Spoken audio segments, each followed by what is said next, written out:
ইমান দিনে ৰাজ্য চৰকাৰৰ কৰ্মচাৰীসকলে পাই আছিল এতিয়াৰ পৰা এছএছএ এনএইচএম বাকি তিনিটা কৰ্পোৰেচনো পাব নিশ্চিতভাৱে তেওঁলোকৰ এটো এটা যথেষ্ট আশাৰ বাতৰি কেবিনেটে বাজেটত ঘোষণা কৰা আৰু দুটা ডাঙৰ সিদ্ধান্ত বাস্তৱত ৰূপায়িত কৰিছে ৰাষ্ট্ৰীয় স্বাস্থ্য অভিযান আৰু সমগ্ৰ শিক্ষা অভিযান লগতে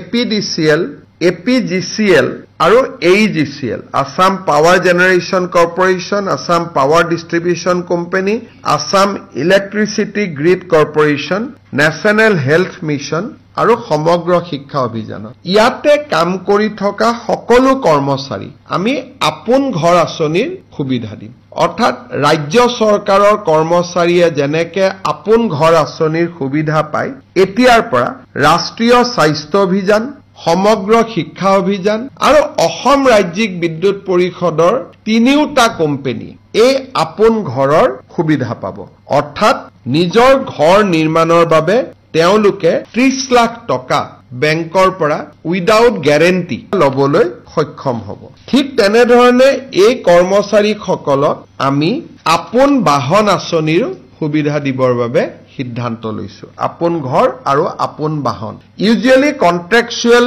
এমপ্লয়ি বা কৰ্পোৰেচনৰ এমপ্লয়ি এই সুবিধা পোৱা নাছিল মই ভাবো যে এই সিদ্ধান্তই ৰাষ্ট্ৰীয় স্বাস্থ্য অভিযান সমগ্ৰ শিক্ষা অভিযানত আৰু শক্তি বিভাগৰ সৈতে জড়িত কৰ্পোৰেচন কেটাৰ কৰ্মচাৰীসকলক যথেষ্ট উৎসাহ যোগাব আপোন বাহন আঁচনি য'ত নেকি উইদাউট গ্যাৰান্টি গাড়ী লোন পায় চৰকাৰে 3% সুদ দিয়ে আপোন ঘৰতো নতুন ঘৰ বনাব ফ্ল্যাট কিনিব 30 লাখ টকাৰ